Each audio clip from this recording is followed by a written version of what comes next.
Sebelum ceritanya dimulai, silahkan tulis di kolom komentar dari daerah mana saja teman-teman yang menonton cerita ini, dan jangan lupa like dan subscribe agar channel Tika Story bisa semakin berkembang dan bisa mempersembahkan cerita yang terbaik. Alicia berasal dari keluarga paling kaya di negeri. Ayahnya adalah pemilik konglomerasi bisnis yang mencakup bidang konstruksi, farmasi, hingga investasi keuangan lintas negara. Ibunya adalah wanita karismatik yang bijak, dikenal sebagai dermawan yang kerap muncul di berbagai kegiatan sosial. Meskipun hidup dalam limpahan harta, sejak remaja Alicia memiliki tekad yang berbeda. Ia ingin membuktikan bahwa dirinya bisa hidup mandiri, bukan sebagai bayang-bayang nama besar keluarganya. Saat usianya baru menginjak 17 tahun, ia dengan tegas meminta izin kepada orang tuanya untuk menempuh kehidupan yang normal. Ia menolak kuliah di luar negeri, menolak mobil mewah, bahkan menolak fasilitas supir pribadi. Ia memilih tinggal di kos-kosan kecil di tengah kota Jakarta, menyewa kamar sederhana, belajar, bekerja sambilan di kafe, dan kuliah di universitas negeri. Orang tuanya sempat menolak keputusannya, namun akhirnya luluh oleh kerasnya tekad Alicia. Dengan satu syarat, jika suatu hari ia merasa lelah dan ingin kembali, pintu rumah akan selalu terbuka untuknya. Alicia dan Teguh menjalin hubungan yang sehat. Mereka saling menghargai, saling menguatkan, dan memiliki prinsip hidup yang selaras. Hingga akhirnya mereka memutuskan menikah dalam sebuah acara sederhana sesuai permintaan Alicia. Meski keluarga Alicia bersiap menyelenggarakan pernikahan megah, ia tetap bersikukuh bahwa ia ingin semuanya terlihat biasa. Setelah menikah, Alicia memutuskan berhenti bekerja dan fokus menjadi ibu rumah tangga. Keputusan ini disambut hangat oleh Teguh yang mendambakan istri yang bisa menjaga rumah dengan baik. Namun, tidak dengan ibu mertua Alicia. Di balik sikap lembut dan senyuman dinginnya, ibu mertua Alicia menyimpan penilaian sinis terhadap perempuan yang tidak bekerja.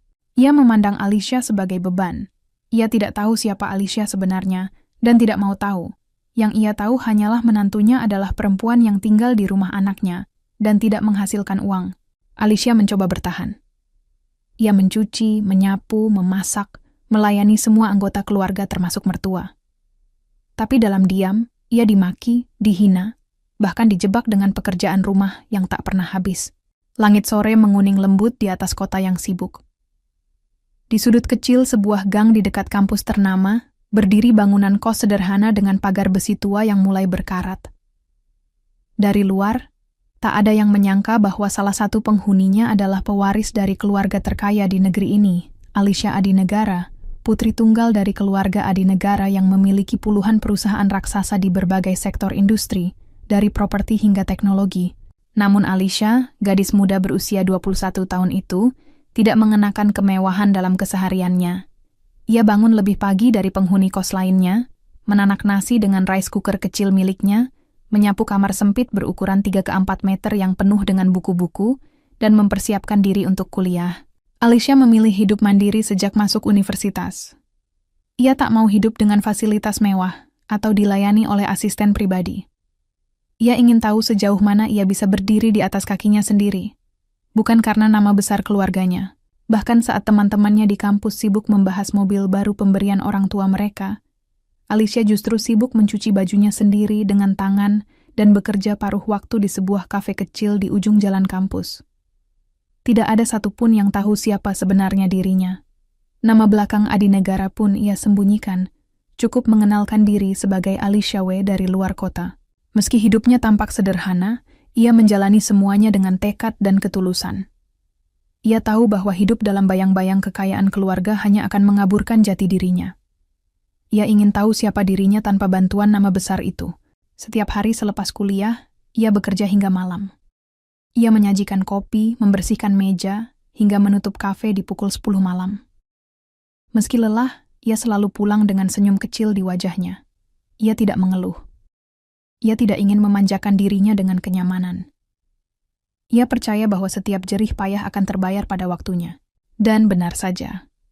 4 tahun kemudian, Alicia lulus dengan predikat cum laude dari jurusan manajemen bisnis. Tak satu pun tahu bahwa di hari wisuda itu, ayah dan ibunya, Dua orang terpandang dengan pakaian formal paling elegan, duduk jauh di belakang dengan menyamar sebagai pasangan tua biasa, hanya untuk melihat putri mereka menerima ijazah tanpa sorotan khusus. "Dia berhasil," bisik sang ibu dengan mata berkaca-kaca. Setelah lulus, Alicia melamar pekerjaan di beberapa perusahaan tanpa menggunakan koneksi apapun.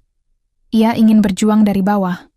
Salah satu perusahaan yang menerimanya adalah PT Surya Perkasa Group, sebuah perusahaan berkembang yang bergerak di bidang logistik dan transportasi.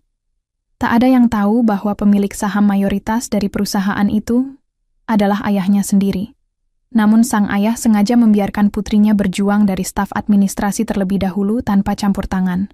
Disinilah ia bertemu dengan Teguh, seorang senior yang sangat dihormati oleh rekan-rekannya. Teguh adalah sosok pria yang tampan, bertanggung jawab, dan selalu ringan tangan dalam membantu siapapun. Ia tidak suka menonjolkan diri, dan selalu bersikap sopan kepada siapapun, termasuk kepada pegawai baru seperti Alicia. Awalnya, hubungan mereka sebatas rekan kerja biasa. Teguh membantu Alicia memahami sistem kerja perusahaan, bahkan rela tinggal lebih lama untuk menjelaskan laporan-laporan yang kompleks. Mereka sering bertemu saat lembur, berbagi makan malam sederhana dari warung kaki lima, dan perlahan keakraban itu tumbuh menjadi rasa nyaman yang sulit dijelaskan.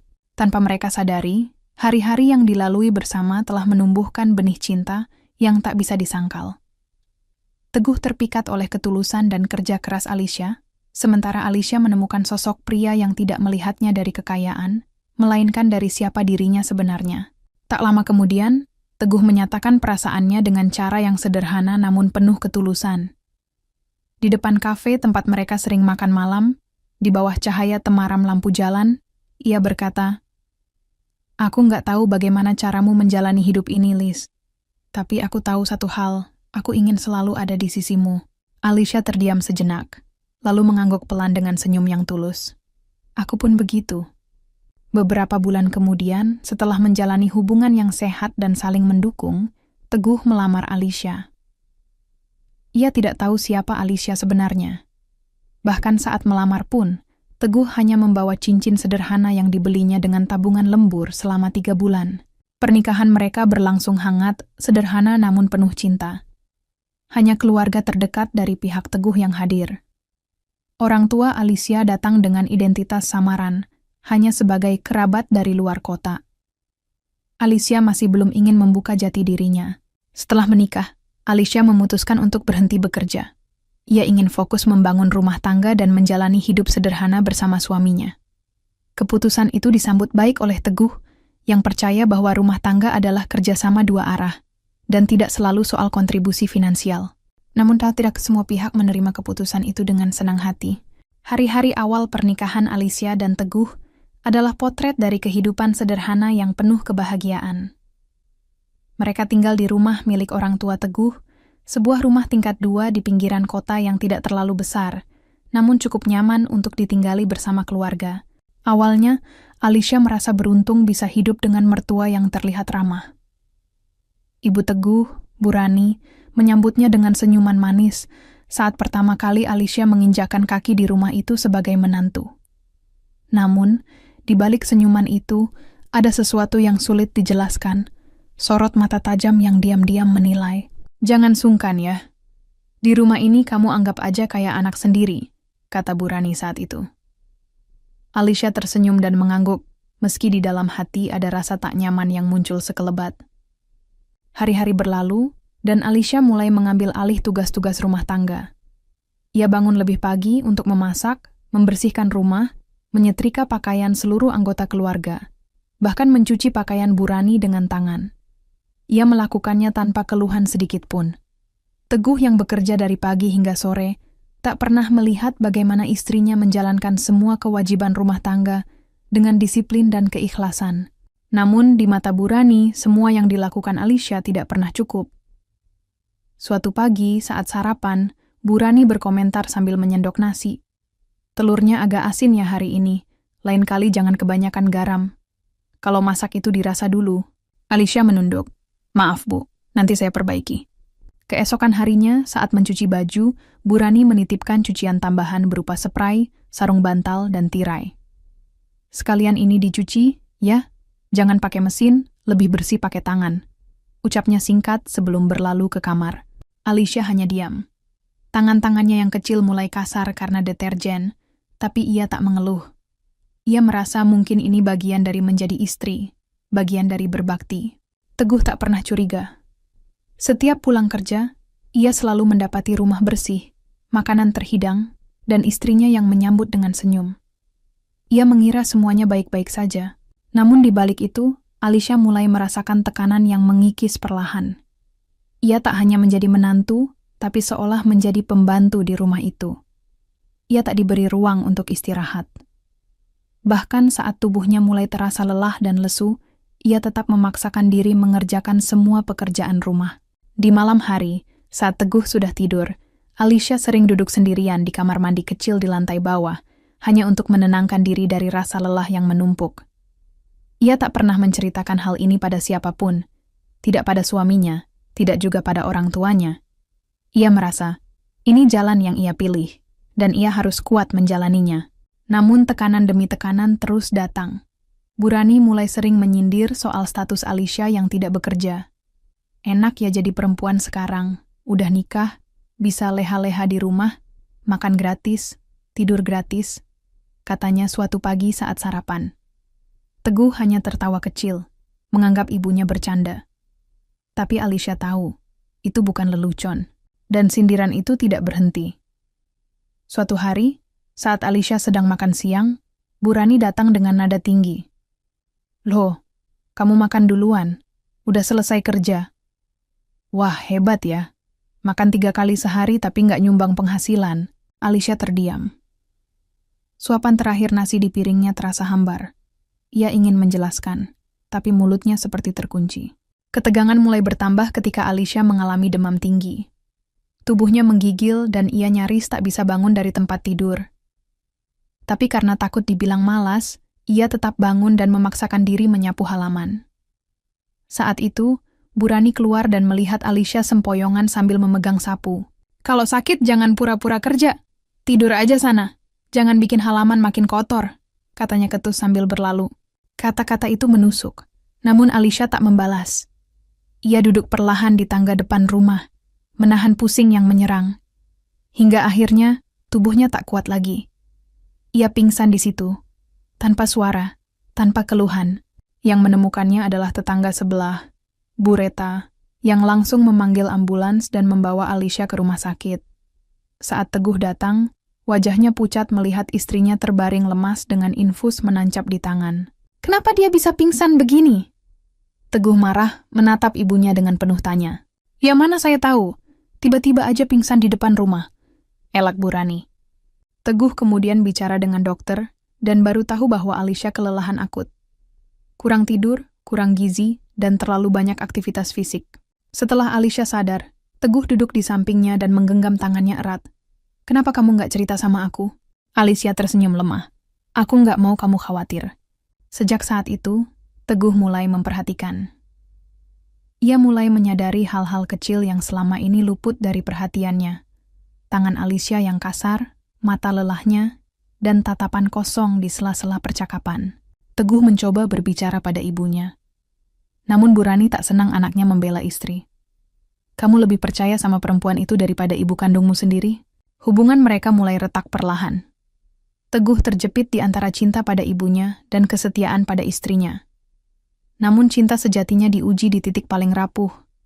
Dan ujian itu belum benar-benar dimulai. Setelah keluar dari rumah sakit, Alicia kembali ke rumah dengan tubuh yang belum sepenuhnya pulih. Dokter menyarankan untuk banyak istirahat dan menjaga asupan makanan, namun saran itu terasa seperti kemewahan yang tak mungkin ia dapatkan di rumah mertuanya. Beberapa hari pertama, Teguh tampak lebih perhatian. Ia menyuruh istrinya banyak beristirahat dan sesekali membantu pekerjaan rumah saat sempat. Namun perhatian itu hanya bertahan sementara. Begitu Teguh kembali disibukkan oleh pekerjaannya, Bu Rani mengambil alih kendali rumah seperti semula. "Kalau orang sakit, ya jangan pura-pura butuh istirahat berbulan-bulan. Sakit itu cukup 1-2 hari," kata Bu Rani saat melihat Alicia masih duduk di ruang tamu, membungkus tubuh dengan selimut. Alicia mencoba menahan air mata. Ia menarik napas panjang, kemudian berdiri dan melangkah ke dapur untuk mulai memasak makan malam.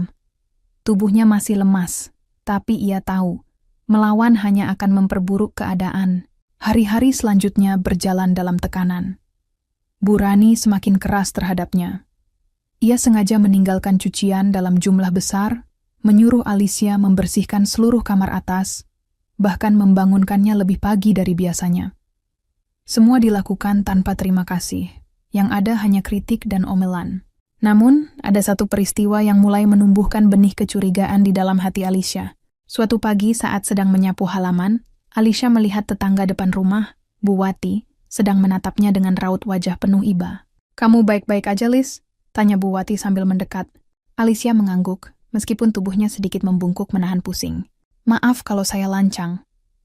Tapi kamu itu sering banget saya lihat diperlakukan nggak enak sama ibu mertuamu. Kamu selalu kerja sendirian, dari pagi sampai malam. Bahkan waktu kamu pingsan, ibu mertuamu cuma ngeliatin kamu dari dalam jendela." Alicia terdiam. Perkataan itu seperti menguak kenyataan yang selama ini ia abaikan. Ia terlalu percaya bahwa semua bisa dilalui dengan sabar. Tapi sepertinya ada batas pada setiap kesabaran. Ia mulai mengingat kembali, beberapa tetangga juga pernah memberi isyarat serupa. Tatapan iba, lirikan penuh simpati, tapi tak seorang pun berani berbicara langsung. Saat malam tiba dan Teguh pulang kerja, Alicia memberanikan diri bicara. "Mat, aku capek. Aku cuma minta waktu buat istirahat. Aku belum sepenuhnya pulih." Teguh menghela napas panjang. "Kamu ini terlalu sensitif. Ibu itu cuma pengen kamu kuat, itu tandanya sayang."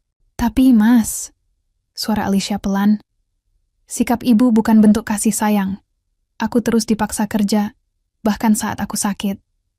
Aku dimarahi karena makan. Aku diminta mencuci semua pakaian, termasuk milik sepupu-sepupu kamu waktu mereka nginap." Teguh menatap istrinya, tapi bukan dengan empati. "Kamu ini kayak anak kecil, Lis. Udah nggak kerja, di rumah cuma begitu doang, masa capek terus?" Jawaban itu menampar perasaan Alicia. Ia memilih diam, tidak ingin memperpanjang argumen. Namun malam itu ia tak bisa tidur. Matanya terbuka lebar di tengah gelap, hatinya penuh tanya. Apakah ini pernikahan yang ia impikan dulu? Keesokan harinya, Bu Rani kembali mencari celah untuk menyerangnya. Saat mencuci pakaian, salah satu baju Bu Rani yang memang sudah sangat tua dan lapuk robek di bagian lengan. Bu Rani yang melihat itu langsung naik pitam. "Astaga! Ini baju kesayangan saya, kamu rusak, dasar nggak becus. Pakai mesin doang aja masih bisa merusak," teriaknya. "Maaf, Bu, bajunya memang udah tipis dari awal. Saya nggak sengaja." "Udah, dasar perempuan nggak tahu diri.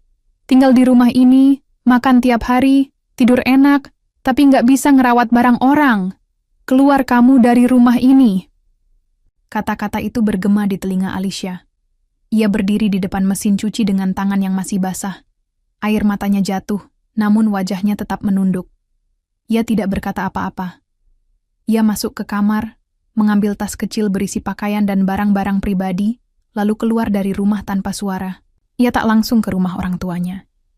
Alicia justru naik taksi menuju sebuah hotel di pusat kota. Ia hanya ingin tenang. Di sana, di balik jendela besar kamar hotel yang menghadap kota, Alicia menangis sepuasnya. Namun malam itu juga rekayasa terjadi. Bu Rani menelepon Teguh. Suaranya dibuat gemetar dan panik. "Teguh, istrimu keluar rumah. Saya dengar dari tetangga, dia pergi dijemput lelaki pakai mobil. Saya nggak tahu dia kemana. Astaga, ini semua gara-gara saya terlalu baik sama dia." Teguh langsung tersulut emosi. Tanpa pikir panjang, tanpa menyelidiki, tanpa bertanya pada siapapun, ia mengirimkan satu pesan singkat ke WhatsApp Alicia. "Aku nggak nyangka kamu seperti ini. Mulai malam ini aku anggap semua selesai. Kita cerai. Aku akan urus suratnya." Pesan itu masuk saat Alicia duduk di pojok tempat tidur, dengan wajah sembab. Ia membaca pesan itu tanpa percaya. Tangannya gemetar, dadanya seperti ditusuk. Air matanya kembali jatuh. Tapi kali ini bukan karena kelelahan, melainkan karena rasa dikhianati. Ia mengetik balasan, tapi menghapusnya. Ia ingin bicara, tapi merasa sudah tidak didengarkan. Ia diam. Ia menangis. Tapi ia tahu satu hal. dirinya tidak akan hancur karena ini.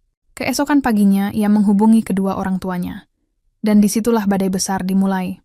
Pagi itu, udara di kota terasa lebih dingin dari biasanya. Di sudut kamar hotel yang mewah namun terasa asing, Alicia duduk di kursi dekat jendela dengan wajah yang masih sembab. Secangkir teh di atas meja sudah dingin sejak 1 jam lalu. Ponselnya tergeletak di samping cangkir itu, dengan pesan terakhir dari Teguh yang belum ia hapus. "Kita cerai, aku akan urus suratnya." Alicia mengembuskan napas panjang. Ia tahu dirinya harus mengambil keputusan. Tetap diam dan menanggung semuanya sendiri. Atau memberanikan diri membuka semua luka di depan kedua orang tuanya, yang selama ini ia jaga dari kekecewaan. Dan hari itu ia akhirnya pulang. Mobil hotel mengantarnya ke rumah besar di kawasan elit, tempat ia dibesarkan. Rumah itu jauh dari kesan sombong, meskipun dikenal sebagai salah satu kediaman keluarga terkaya di negeri. Setiap sudutnya dihiasi kemewahan yang tidak mencolok, tapi berkelas. Saat mobil berhenti di depan pintu utama, seorang wanita paruh baya langsung berlari keluar. Ibu Alicia, Nyonya Maura, langsung memeluk putrinya erat-erat begitu melihat wajah pucat dan tubuh kurusnya. "Ya Tuhan, Alicia, kenapa kamu seperti ini, Nak?" bisiknya sambil menahan air mata. Pak Adri, ayah Alicia, mengikuti dari belakang dengan langkah tegas. Raut wajahnya tidak menunjukkan emosi, tetapi sorot matanya tajam. Ia menatap putrinya dari ujung kaki hingga kepala, lalu memeluknya pelan. "Masuk dulu, ceritakan semua. Tidak perlu sembunyikan apapun lagi." Di ruang tamu yang luas dan hangat, Alicia duduk bersama kedua orang tuanya. Suaranya gemetar saat mulai bercerita, tapi ia menceritakan semuanya, tanpa menyisakan satu bagian pun. Mulai dari sikap Burani, yang sejak awal selalu memandang rendah dirinya, tekanan rumah tangga, pekerjaan rumah yang menumpuk, hinaan, makian, perlakuan tak adil, hingga pemecatan sepihak Teguh lewat pesan singkat. Semuanya ia ceritakan dengan perlahan, dan dengan setiap kalimat. Wajah Pak Adri makin menegang.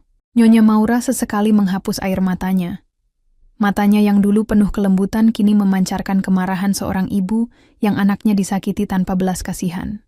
"Jadi, selama ini kamu diam? Tidak bilang apa-apa?" Suara Pak Adri dalam dan tenang. "Aku tidak ingin ibu dan ayah malu. Aku ingin menunjukkan bahwa aku bisa menjalani hidup mandiri. Aku pikir dengan sabar, semuanya akan baik-baik saja. Tapi ternyata aku salah." Pak Adri berdiri dari kursinya. Ia berjalan menuju jendela, menatap keluar dengan kedua tangan di belakang punggung. "Kau tidak salah, Lis. Mereka yang salah. Dan mereka harus membayar semua luka yang telah mereka berikan padamu." "Adri," Nyonya Maura menatap suaminya. "Sudah cukup kita diam, Maura. Sekarang waktunya kita bicara dengan cara kita." Pak Adri adalah pemilik dari Apian Group Kencana Nusantara, konglomerasi besar yang memiliki anak perusahaan di bidang perhotelan, konstruksi, media, dan keuangan. Diam-diam, Teguh, menantu yang kini menceraikan putrinya, adalah salah satu manajer di anak perusahaan properti mereka. Ia mendapat posisi itu bukan karena koneksi, tapi karena Alicia yang dulu merekomendasikannya tanpa menyebut jati diri keluarganya. Hari itu juga Pak Adri menghubungi bagian sumber daya manusia di perusahaan tempat Teguh bekerja. Ia meminta riwayat kerja, kinerja, dan semua data administratifnya dikumpulkan. Ia juga memerintahkan agar semua stafnya melakukan pengumpulan informasi mengenai ibu dari Teguh, Burani. Siapa dia, siapa saja relasi sosialnya, apa kegiatan rutinnya, dan siapa saja yang berada di sekelilingnya. "Ini bukan balas dendam," kata Pak Adri pada Maura di malam harinya. "Ini bentuk tanggung jawab kita sebagai orang tua. Kau tahu, Lis, mungkin kuat dan sabar, tapi tidak semua kekuatan harus dipendam. Dia harus tahu bahwa ia tidak sendiri." Sementara itu, di rumah Burani, situasi mulai berubah. Teguh mulai merasa ada yang janggal. Ia yang biasa mendapat laporan dari perusahaan tiba-tiba diblok dari akses email korporat.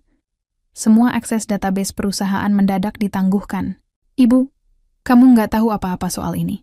tanya Teguh malam itu saat makan malam. Burani masih tampak biasa saja. "Loh, kamu kenapa tanya ke ibu? Itu kan kantor kamu. Jangan-jangan gara-gara kamu ceraiin si Alicia itu," Dia pasti lapor sama orang tuanya. Teguh mengernyit. Tapi, dia nggak pernah cerita siapa orang tuanya. Aku juga belum pernah ketemu. Waktu nikah juga dia nggak mau repot. Bilang cukup sederhana. Ya siapapun orang tuanya, masa segitu hebatnya sampai kamu langsung dipecat? Teguh termenung. Tapi malam itu, ia tak bisa tidur. Rasa bersalah mulai menyelinap.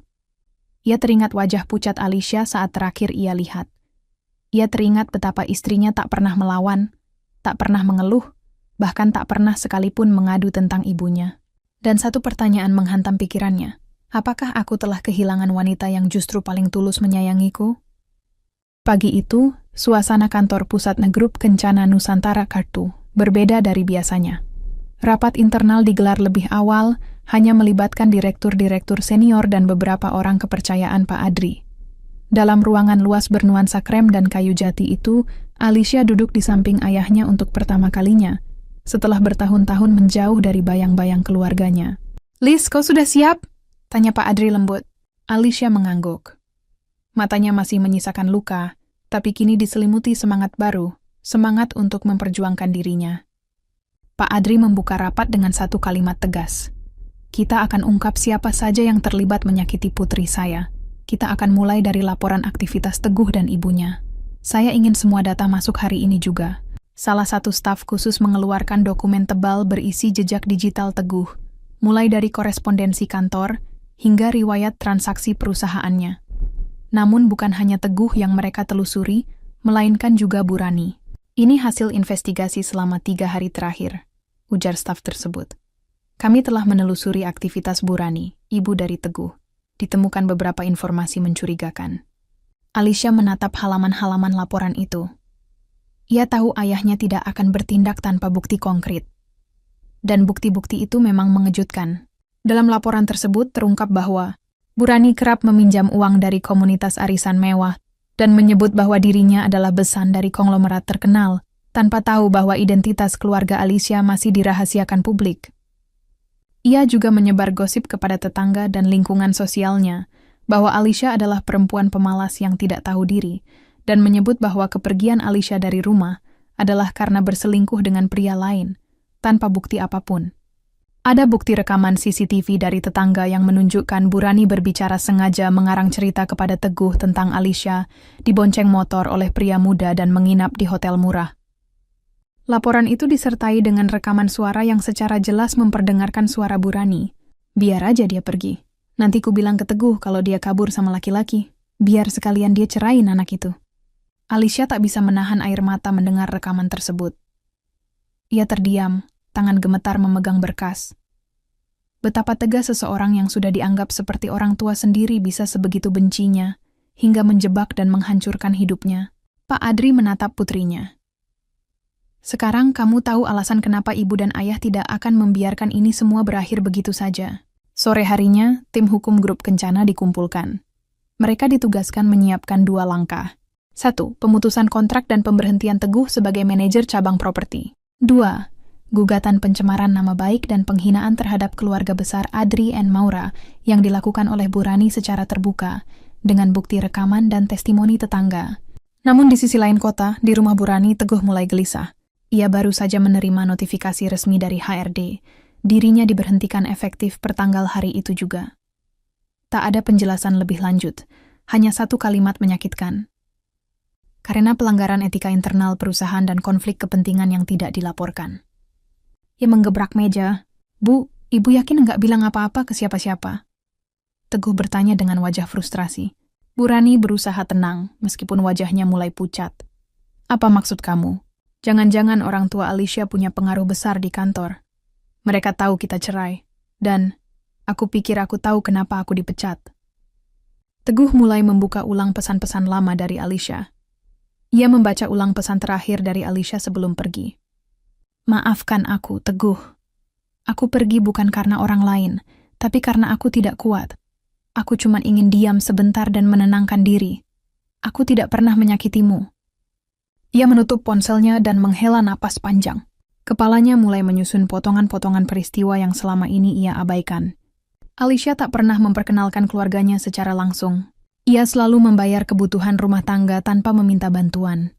Bahkan, ia yang pertama kali merekomendasikan Teguh ke perusahaan properti tempatnya bekerja dulu, melalui email langsung ke manajemen pusat, yang ternyata adalah anak cabang grup Kencana. Teguh berdiri. Untuk pertama kalinya, ia merasa sangat bodoh dan bersalah. Sementara itu, Bu Rani duduk diam di sofa, tampak mulai gelisah. Ia menyalakan televisi untuk mengalihkan perhatian, namun pikirannya berkecamuk. Ia tidak menyangka kebohongan kecilnya bisa berkembang sejauh ini. Tak lama, seseorang mengetuk pintu. Seorang pria berdasi datang menyerahkan surat gugatan kepada Bu Rani. Ia membacanya dengan tangan gemetar. Dalam surat itu tertulis, tuduhan fitnah dan pencemaran nama baik kepada Nyonya Alicia, serta penghinaan terhadap keluarga Adrian Maura, disertai bukti rekaman dan saksi. Anda dipanggil untuk menghadiri sidang mediasi dalam waktu 7 hari ke depan. Ini nggak mungkin, gumam Bu Rani. Namun semuanya sudah dimulai. Tangan Bu Rani masih menggenggam surat panggilan mediasi dari pengadilan. Wajahnya yang biasanya penuh percaya diri kini pucat pasi seperti habis disiram air es. Teguh merebut surat itu dari tangan ibunya dan membacanya dengan mata membelalak. "Bu, ini beneran? Ibu difitnah? Atau ibu memang... Ibu nggak bermaksud. Ibu cuma marah waktu itu. Emosiku masih tinggi, dan aku pikir, ya, kamu perlu tahu sesuatu supaya nggak ngasih muka lagi ke perempuan pemalas itu." Bu Rani mulai menaikkan nada suaranya, meskipun getaran di suaranya tak bisa disembunyikan. Teguh mendekat, menatap mata ibunya dengan tajam. "Bu, jawaban jujur. Waktu Alicia pergi dari rumah, apa benar ibu yang bilang ke aku bahwa dia kabur dengan pria lain?" "Ya, tapi ibu cuma bilang itu karena kamu terlalu membelanya. Kamu terlalu buta." Teguh menghela napas panjang. Rasanya dunia berputar lebih cepat di sekelilingnya. Ia menarik kursi dan duduk lemas. "Ibu sadar nggak? Alicia itu perempuan yang baik yang tiap hari nyuci baju kita, yang masakin buat ibu pagi siang malam, yang nggak pernah sekalipun ngeluh meski diperlakukan kayak babu." Bu Rani terdiam. Teguh memejamkan mata. Semua rasa bersalah menumpuk di dadanya seperti batu besar yang menghimpit. Ia mengingat masa-masa awal pernikahan mereka. Alicia selalu tertawa lembut, memasakkan makanan kesukaannya, menyiapkan baju kerja, bahkan mengurut pundaknya ketika pulang lembur.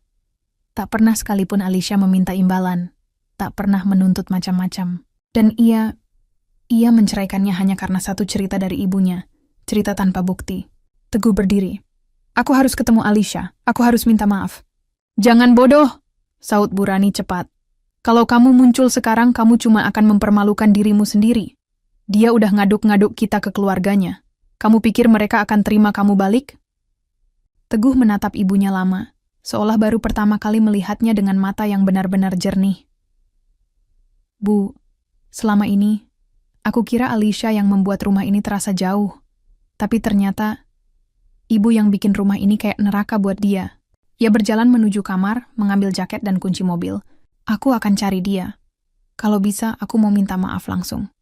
Kalau nggak bisa, setidaknya aku harus tahu bahwa aku udah berusaha." Sementara itu, di lantai atas kantor pusat grup Kencana Nusantara, Alicia duduk di ruang kerja ibunya, Nyonya Maura, yang sekaligus merupakan ruang direktur utama. Dinding kaca besar di belakang meja menghadirkan pemandangan kota dari ketinggian. "Liz, kamu yakin mau ikut hadir ke mediasi minggu depan?" tanya Nyonya Maura sambil menyesap teh. "Ya, ini bukan cuma soal harga diri, Bu. Ini soal penegakan batas. Aku sudah terlalu lama diam," jawab Alicia pelan tapi tegas. "Dan soal Teguh?"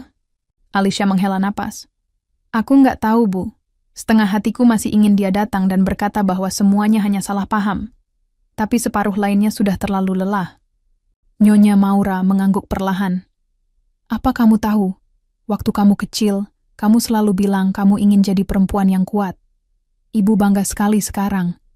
Bukan karena kamu kaya, tapi karena kamu punya keberanian untuk meninggalkan mereka yang menyakitimu." Hari itu, Alicia tidak kembali ke rumah keluarga. Ia tinggal di unit penthouse sederhana yang disiapkan oleh ayahnya, bukan karena pamer, tetapi agar ia tetap bisa hidup tenang tanpa dibayangi tekanan atau rasa kasihan. Di sana ia kembali menyusun hidupnya. Ia mulai mengurus yayasan sosial yang dulu pernah ia impikan saat kuliah, tempat untuk perempuan muda yang ingin hidup mandiri. 3 hari kemudian, Teguh berdiri di depan gedung yayasan itu, menatap logo yang terukir di atas pintu masuk. Yayasan Cahaya Mandiri oleh Alicia Adinegara. Ia menelan ludah. Tangannya gemetar ketika hendak menekan bel, tapi seseorang di belakangnya menepuk pundaknya lebih dulu. "Pak Teguh," sapa seorang wanita berseragam hitam dari staf resepsionis. "Ibu Alicia sudah tahu Anda datang. Silakan masuk." Teguh melangkah perlahan ke dalam. Setiap langkahnya terasa berat, seakan tubuhnya diselimuti beban ribuan kenangan. Alicia menunggunya di ruang tamu kecil bernuansa putih dan hijau pastel. Matanya tenang, wajahnya bersih tanpa riasan, dan ia terlihat jauh lebih kuat dibanding saat terakhir Teguh melihatnya. Hari ketika ia meninggalkan rumah dengan koper kecil dan hati yang hancur. "Kamu datang," ucap Alicia pelan. Teguh tertunduk. "Maaf, Liz. Maafkan aku. Aku nggak dengar kamu. Aku terlalu percaya pada..." "Kamu terlalu percaya pada ibumu," potong Alicia masih tenang. "Dan kamu bahkan tidak bertanya padaku." Teguh tak bisa menahan air matanya. Ia berlutut. "Kalau kamu mau aku berlutut seumur hidupku, aku akan lakukan. Tapi tolong, beri aku kesempatan untuk memperbaiki semuanya." Alicia menatapnya lama, lalu berkata, "Aku akan hadir di mediasi, Teguh. Bukan sebagai istrimu lagi, tapi sebagai perempuan yang akan memperjuangkan martabatnya sendiri." Ucapan itu terngiang di telinga Teguh sepanjang malam, membuatnya tak bisa tidur. Pagi itu, ia berangkat ke pengadilan agama dengan perasaan yang kalut. Ia ingin meminta maaf, meluruskan semuanya, dan, kalau bisa, membatalkan semua ini. Namun harapan itu perlahan-lahan hancur saat ia melihat pemandangan yang menyesakkan di halaman pengadilan. 5 mobil mewah berwarna hitam dan silver berjajar di pelataran. Ada Rolls-Royce Phantom Subaru, Mercedes Maybach DO, dan Range Rover SV Autobiography. Mengilap di bawah sinar matahari pagi. Setiap sopir berseragam hitam berdiri tegak membuka pintu untuk penumpang dengan sikap hormat yang mewah tapi tenang.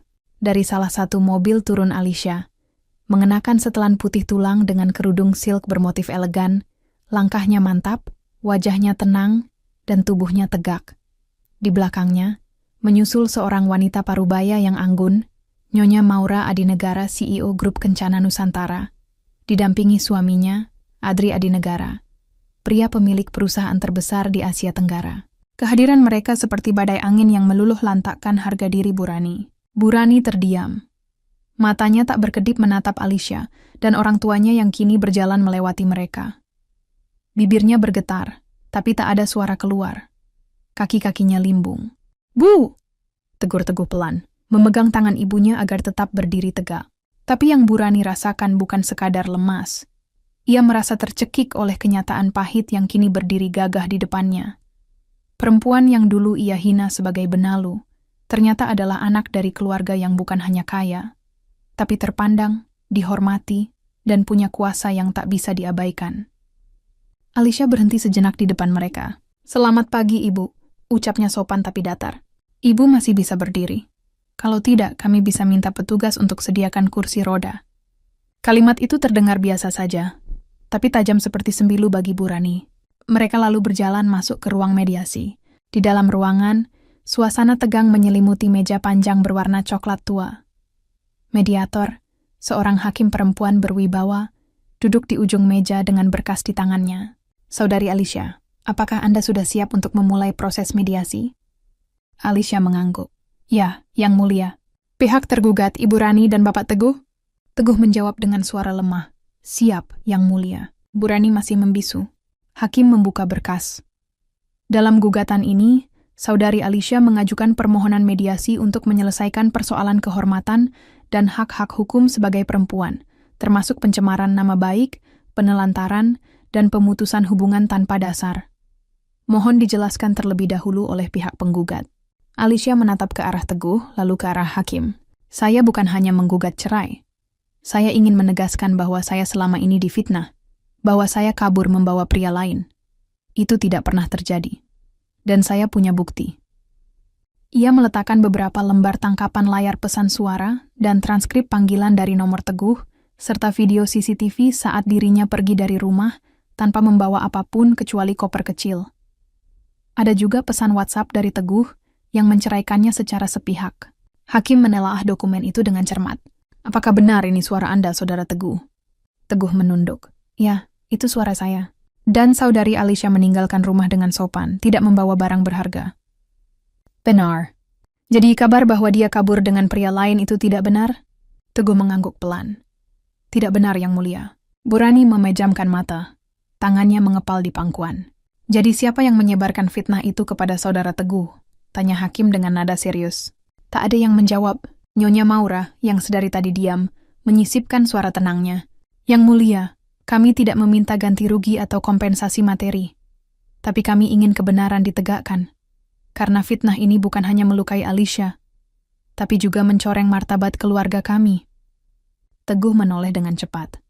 Saya siap meminta maaf, secara tertulis dan terbuka, dan saya bersedia hadir di hadapan publik kalau perlu. Hakim mencatat pernyataan itu. Dan saudari Alicia, apa yang Anda inginkan dalam hasil akhir mediasi ini? Alicia tersenyum tipis. Saya hanya ingin mereka berhenti menyebar cerita palsu. Dan saya ingin perceraian kami dicatat sebagai sah karena pengabaian dan pemutusan sepihak oleh pihak suami, tanpa noda bahwa saya yang bersalah. Hakim mengangguk. Baik, jika tidak ada keberatan dari pihak tergugat. Teguh menggeleng. Saya tidak keberatan. Burani akhirnya bersuara, lirih dan nyaris tak terdengar. Saya juga tidak keberatan. Mediasi itu ditutup dengan keputusan damai. Tapi bagi Burani, rasa malu dan kekalahan yang ia rasakan hari itu akan terus membekas. Sebelum meninggalkan ruang sidang, Alicia berhenti di depan Teguh sekali lagi. Kamu pernah bilang aku nggak akan pernah bisa hidup tanpa keluarga kalian. Hari ini aku cuma ingin bilang, terima kasih. Karena kalian meninggalkanku, aku jadi tahu siapa diriku sebenarnya. Alicia melangkah keluar, diapit oleh orang tuanya dan staf hukum dari grup Kencana Nusantara. Deretan mobil mewah kembali menarik perhatian orang-orang yang berkumpul di halaman pengadilan. Dan Burani, ia hanya bisa berdiri terdiam, menyaksikan Alicia masuk ke dalam mobil Rolls-Royce sambil memegang tangannya sendiri yang dingin, gemetar, dan dipenuhi penyesalan. Setelah rombongan Alicia pergi meninggalkan halaman pengadilan dengan deretan mobil mewah yang membuat mata semua orang terpaku, keheningan menggantung di antara Teguh dan ibunya. Mereka tidak langsung pulang. Bahkan saat supir mereka sudah membukakan pintu, Burani belum beranjak. Tubuhnya seperti beku. Matanya memandang kosong ke jalan. Sementara suara langkah kaki para pengunjung pengadilan yang mulai bubar seperti gema yang tak bermakna. Teguh menoleh. Bu, ayo pulang. Burani tak menjawab. Bibirnya kering. Napasnya pendek-pendek. Wajahnya pucat. Bahkan lebih pucat dari saat terakhir kali ia jatuh sakit bertahun lalu. Ayo, Bu. Di mobil aja. Ujar Teguh lagi, kali ini lebih lembut, mencoba membimbing tangan ibunya. Namun, sesaat setelah ia menarik lengan Burani dengan lembut, tubuh itu ambruk. Bah! Teguh memekik. Para pengunjung di sekitar langsung menoleh. Beberapa berlari ke arah mereka. Sang supir yang sigap segera menelpon ambulans sementara Teguh memeluk tubuh ibunya, yang tak sadarkan diri dengan wajah panik. Di Rumah Sakit Adi Nugroho, ruangan VIP 305, Burani berbaring lemah dengan infus di tangan dan oksigen terpasang di hidungnya. Dokter baru saja keluar dari ruangan saat Teguh mengejarnya di lorong. Dok, gimana kondisi ibu saya? Dokter itu menatapnya serius. Tensi beliau sangat tinggi. Serangan ini bisa berakibat fatal kalau terjadi lagi. Kami curiga ada riwayat hipertensi berat yang tidak tertangani dengan baik. Teguh menelan ludah. Apakah ini stroke? Belum sampai ke tahap itu, tapi sangat berisiko. Kami sarankan ibu Anda dijauhkan dari tekanan emosional yang berat. Kalau perlu, rawat inap untuk terapi pemulihan psikologis pun diperlukan. Teguh mengangguk. Baik, Dok. Saat dokter pergi, Teguh kembali ke dalam ruangan. Di sana ibunya sudah membuka mata, tapi sorot matanya kosong. Ia menatap langit-langit ruangan, tak memedulikan kehadiran Teguh. Burani berkedi pelan. Aku minta maaf, lirih Teguh. Tak ada respons. Aku nggak tahu semua akan seburuk ini. Baru kali ini, Teguh menyadari sesuatu yang ia tolak bertahun-tahun. Kesombongan ibunya bukan tameng, melainkan luka. Luka yang dibiarkan membusuk, lalu menguasai hatinya dan menjadikannya manusia yang gemar merendahkan orang lain demi mengangkat dirinya sendiri. Dan ia, Teguh, anak satu-satunya yang paling dibanggakan, telah memperpanjang luka itu. Sementara itu, di sisi lain kota, Alicia duduk di taman belakang rumah besar orang tuanya. Rumah itu lebih pantas disebut istana. Arsitekturnya modern klasik, halaman belakangnya seluas lapangan sepak bola, dengan air mancur di tengah dan gazebo bergaya Eropa di sisi utara. Ia menyeduh teh hangat sambil memandangi matahari sore yang mulai tenggelam. Rambutnya diurai, ekspresinya tenang, tapi ada sisa luka yang belum selesai di sudut matanya. Nyonya Maura duduk di sampingnya, meletakkan tangan di bahu putrinya. "Mak, kenapa rasanya aneh? Harusnya aku lega, kan?" Lega memang nggak selalu datang dengan senyum, sayang. Kadang datang dalam bentuk hening. Alicia menatap ibunya, menahan air mata yang mulai naik ke permukaan. "Aku nggak pernah minta jadi perempuan hebat, Ma. Aku cuma pengen dicintai, dihargai." Nyonya Maura menarik napas dalam. "Kamu sudah terlalu lama menyembunyikan siapa kamu. Membuat dirimu kecil demi keluarga suami, yang bahkan tidak mau tahu siapa kamu sebenarnya." Alicia menunduk. "Aku kira, dengan jadi sederhana mereka akan menerima aku." "Tidak, Liz.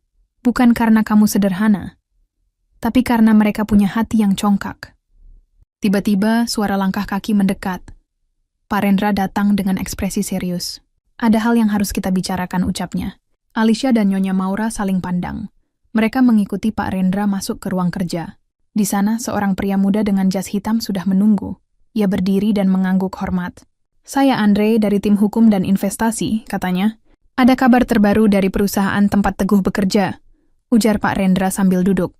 Grup Mahendra Kencana sebelumnya tidak ingin mencampuri urusan pribadi, tapi setelah fitnah terhadap Alicia beredar, banyak investor mempertanyakan moral dan reputasi manajemen perusahaan tempat Teguh bekerja. Alicia mengerutkan kening. "Apa maksudnya, Pak?" tanya Alicia.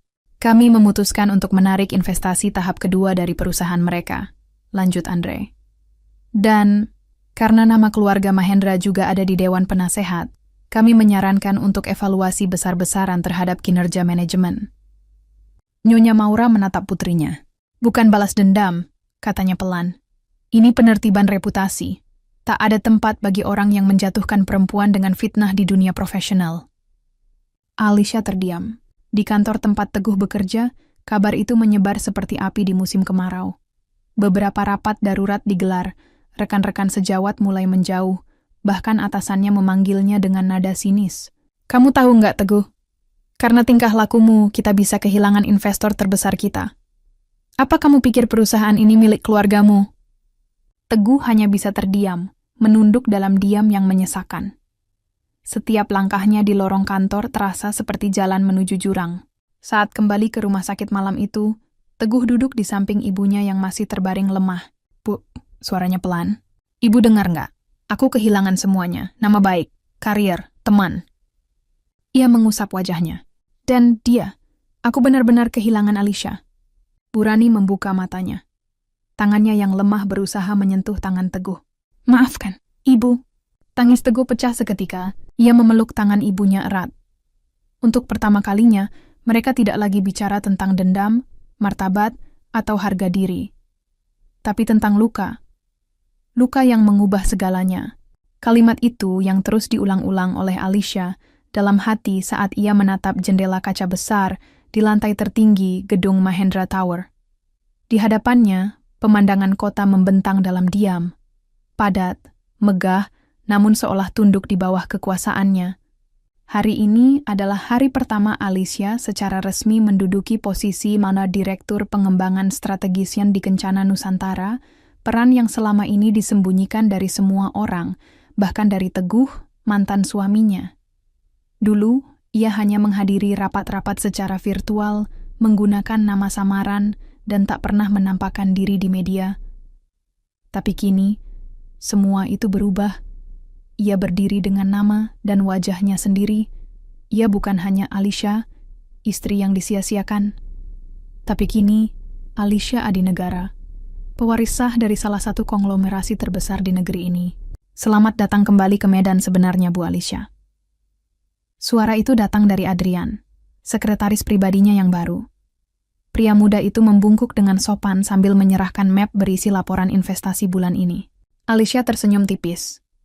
Terima kasih, Adrian. Mari kita mulai kerja. Ia membuka map itu, matanya menyisir angka demi angka. Ia tahu, perusahaan ini memiliki posisi penting dalam jaringan ekonomi nasional. Maka, posisinya bukan sekadar simbol atau pelarian dari masa lalu, tetapi juga tanggung jawab besar. Namun belum selesai membaca 2 halaman, suara Adrian terdengar lagi. Maaf, Bu. Ada kunjungan di lobi. Ibu dan adik dari Bapak Teguh. Alicia mendongak, ekspresinya langsung berubah. Suruh naik, katanya tanpa ragu. Tak lama kemudian, pintu ruangannya terbuka. Muncul 2 sosok yang ia kenal baik. Bu Rani, yang tampak jauh lebih kurus dan lemah daripada terakhir kali ia lihat, dan Lina, adik Teguh, yang menggandeng ibunya dengan hati-hati. Assalamualaikum, ucap Lina pelan, suaranya terdengar takut-takut. Waalaikumsalam, silakan duduk, jawab Alicia datar, tapi sopan. Bu Rani duduk perlahan, matanya tak mampu menatap langsung ke arah Alicia. Matanya berkaca-kaca. Maaf, Ibu datang bukan untuk menuntut. Ibu hanya ingin bicara. Untuk pertama kalinya tanpa sombong, tanpa gengsi. Alicia menunggu. Terima kasih sudah biarkan Ibu masuk. Lanjut Bu Rani. Suaranya bergetar. Ibu minta maaf. Untuk semuanya. Untuk setiap hinaan. Untuk setiap luka yang Ibu tanamkan di hati kamu. Alicia tidak langsung menjawab. Ia menatap wanita itu, yang dulu begitu congkak, kini begitu kecil dan rapuh di hadapannya. Ibu sadar, Ibu terlalu buta. Terlalu banyak mendikte hidup anak Ibu, sampai lupa bahwa kamu juga manusia. Kamu bukan pembantu, bukan pelayan, dan bukan perempuan murahan seperti yang dulu Ibu tuduhkan. 1 tetes air mata jatuh di pipi Bu Rani. Alicia menarik napas dalam. Suaranya pelan, tapi tegas. Saya tidak membenci Ibu, Bu. Saya cuma belajar berhenti mengharapkan cinta dari tempat yang tidak mau memberikannya. Bu Rani menangis. Lina hanya menunduk. Kalau Ibu dan Lina datang hanya untuk minta maaf, saya sudah maafkan dari hati yang paling dalam, kata Alicia. Tapi kalau Ibu berharap saya kembali ke keluarga Ibu, saya minta maaf. Itu tidak mungkin. Bu Rani mengangguk lemah. Ibu nggak minta itu. Ibu cuma ingin melihat kamu bahagia, walau bukan lagi sebagai menantu. Sore itu, Alicia mengantar Bu Rani dan Lina turun ke lobi. Di sana, sudah terparkir deretan mobil mewah, sebuah Bentley hitam untuk Alicia, dan 2 mobil pengawal di belakangnya. Beberapa tamu di lobi berbisik-bisik melihat pemandangan itu. Lina menoleh pada ibunya yang kembali mematung. Ibu nggak apa-apa? Bu Rani menggeleng lemah. Sakit yang paling besar bukan karena kehilangan menantu yang hebat, ucapnya pelan. Tapi karena dulu, waktu dia hanya pakai motor tua dan sandal jepit, aku bahkan nggak pernah mau tanya, kamu capek? Atau sudah makan? Matanya menatap Alicia yang sedang berbicara dengan pengawal di dekat mobilnya. Dan sekarang, ketika dia berdiri dengan kemegahannya, aku sudah kehilangan hak untuk memanggilnya Nak. Malam itu, Alicia duduk di ruang kerja pribadinya, menatap layar laptop yang penuh dengan strategi ekspansi pasar ASEAN. Namun pikirannya melayang. Ia membuka album foto lama di komputernya. Ada foto pernikahannya dengan Teguh. Ia tersenyum pahit, lalu matanya tertumbuk pada foto masa kecil. Dirinya, Pak Rendra, dan Nikomput Maura sedang bermain di pantai. Ia menarik napas. Kini ia paham. Hidup bukan tentang balas dendam, tapi tentang mengambil kembali kendali atas harga diri yang pernah dirampas. Ia tidak butuh pengakuan dari orang yang menjatuhkannya. Ia hanya butuh memaafkan dirinya sendiri, karena pernah diam di saat harus melawan. Ponselnya berdering. Les, sapa suara di ujung sana. Ini Revan. Besok jadi ketemu di event investasi? Alicia tersenyum. Revan, teman masa kecil yang kini menjadi CEO perusahaan teknologi rintisan yang sedang naik daun. Tentu, kita bertarung sehat ya, bukan pakai gengsi. Revan tertawa kecil. Seperti biasa, Liz, tapi jangan terlalu galak. Investorku belum siap diserang Alicia Mahendra yang sudah bangkit. Alicia tertawa kecil, hangat, jujur. Malam itu ia tidur dengan tenang. Bukan karena hidupnya sempurna, Tapi karena untuk pertama kalinya, ia hidup dengan wajah asli, bukan topeng yang dibuat demi diterima orang lain. Malam itu ia tidur dengan tenang. Bukan karena hidupnya sempurna, tapi karena untuk pertama kalinya, ia hidup dengan wajah asli, bukan topeng yang dibuat demi diterima orang lain. Namun, di sudut lain kota Jakarta, suasana berbeda menyelimuti rumah keluarga Teguh. Rumah yang dulunya ramai dengan canda tawa kini sunyi, hanya diisi oleh desahan napas berat dan penyesalan yang mendalam. Bu Rani duduk di ruang tamu, menatap kosong ke arah foto keluarga yang tergantung di dinding. Foto itu menampilkan dirinya, Teguh, dan Alicia dalam balutan pakaian pernikahan yang megah. Wajah Alicia yang tersenyum lebar kini terasa seperti ejekan atas kebahagiaan yang telah direnggut oleh kesombongan dan prasangka. Teguh masuk ke ruangan dengan langkah berat, membawa 2 cangkir teh hangat. Ia menyerahkan satu kepada ibunya dan duduk di sampingnya. "Bu, aku nggak tahu harus mulai dari mana," ucap Teguh. Suaranya parau. Bu Rani menghela napas panjang. "Kita sudah kehilangan segalanya, Teguh. Bukan hanya Alicia, tapi juga harga diri dan kepercayaan orang-orang."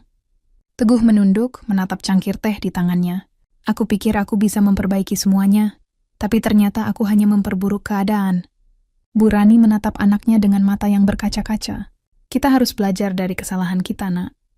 Mungkin ini saatnya kita memulai dari awal, dengan rendah hati dan penuh penyesalan." Teguh mengangguk pelan, menyadari bahwa jalan menuju penebusan masih panjang dan berliku. "Kita harus belajar dari kesalahan kita, Nak.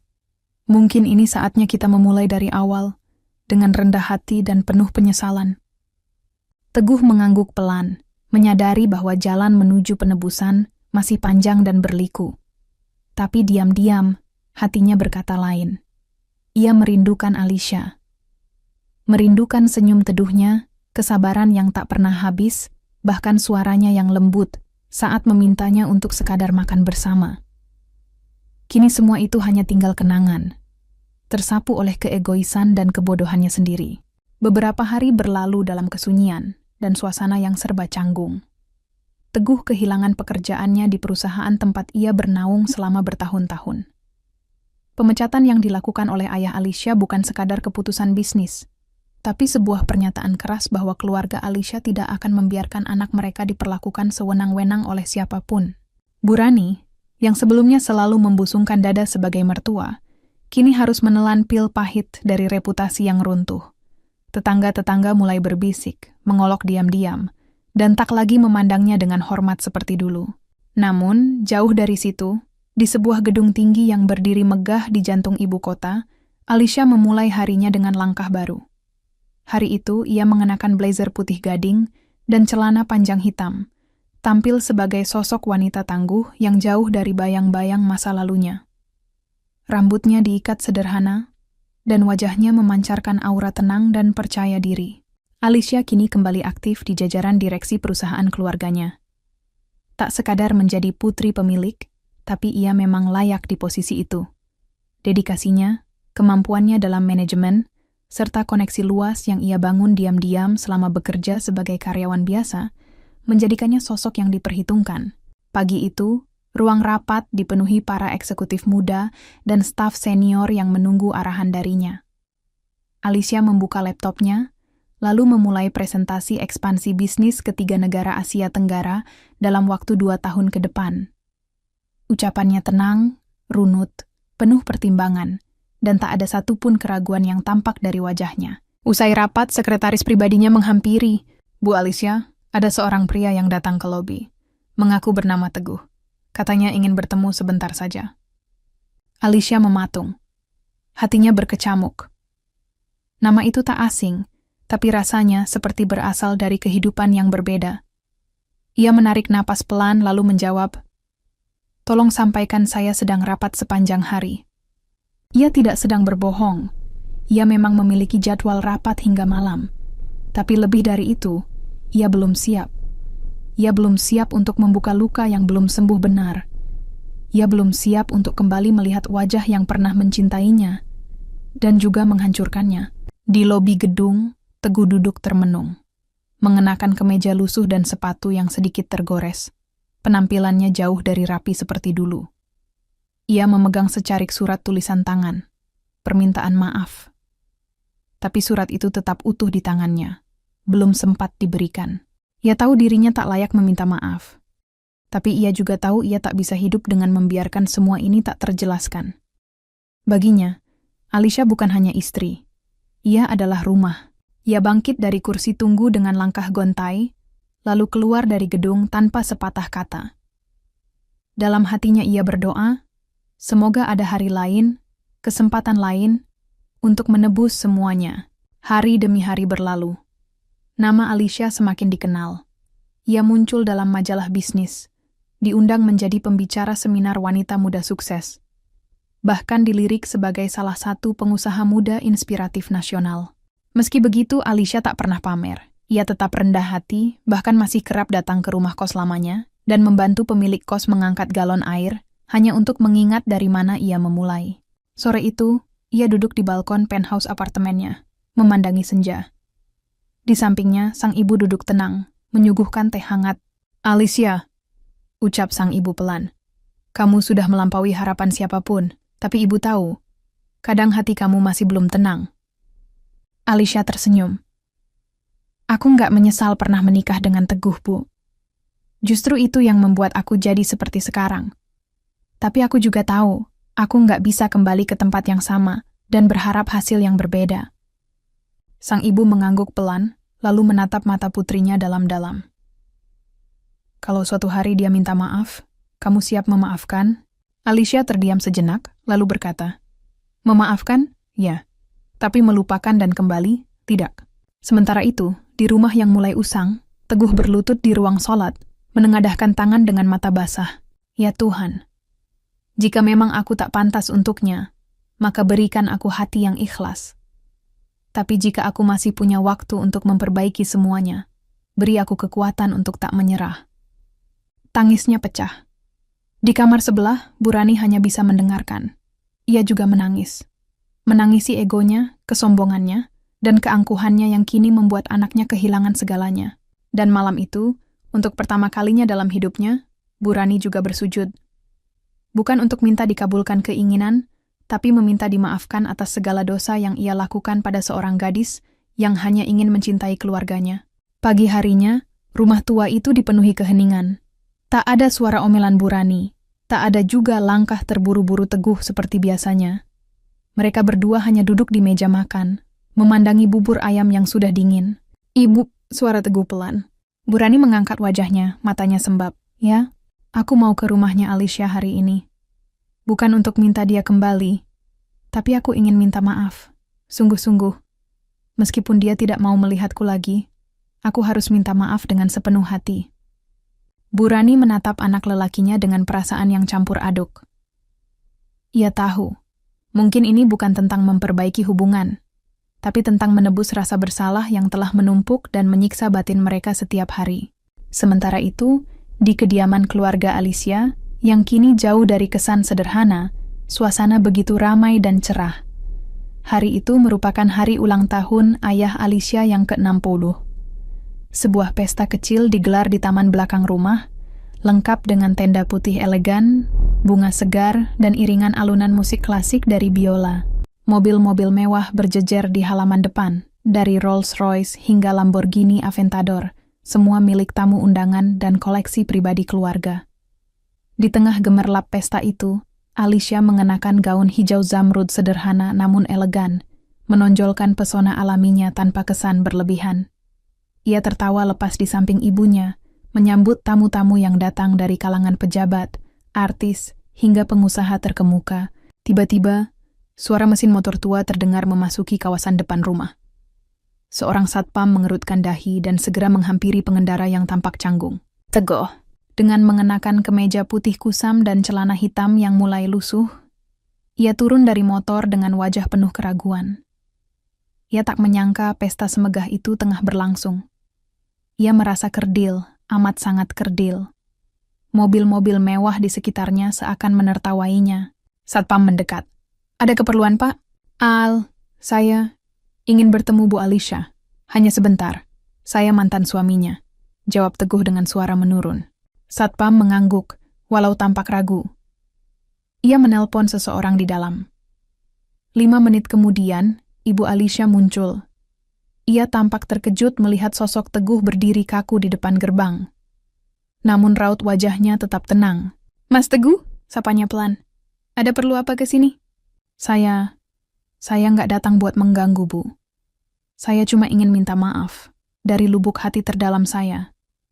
Kalau Bu Alicia bersedia menemui saya sebentar, saya janji cuma sebentar." Wanita itu diam sejenak, lalu mengangguk. "Tunggu di gazebo taman depan. Saya sampaikan ke Alicia. Tapi kalau dia tidak ingin menemui Mas, mohon bisa menghormatinya." Teguh mengangguk cepat. "Iya, Bu. Saya hanya ingin menyampaikan apa yang harus saya sampaikan." Ia duduk di bangku kayu di gazebo. Jantungnya berdetak semakin cepat. Dari tempat itu, ia bisa melihat Alicia sedang berbincang dengan dua tamu. Wajahnya terlihat tenang, dewasa, berbeda jauh dari Alicia yang dulu pulang kerja dengan lelah dan sering dipaksa memasak oleh ibunya. Sekarang, ia terlihat seperti ratu. Tak tersentuh, tak terjamah oleh luka masa lalu. Beberapa menit kemudian, Alicia melangkah pelan ke arah gazebo. Gaun hijaunya berkibar halus, dan matanya menatap Teguh dengan datar.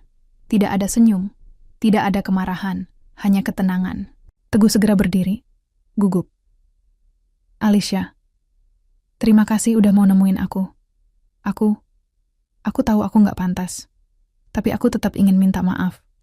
Aku minta maaf udah nyakitin kamu. Aku minta maaf udah ngebela mamaku.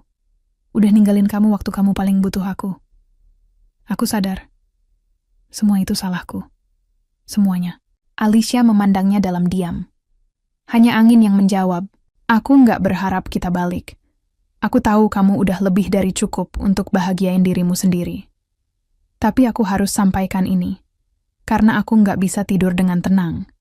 Aku udah hancurin orang paling baik yang pernah aku temui dalam hidupku.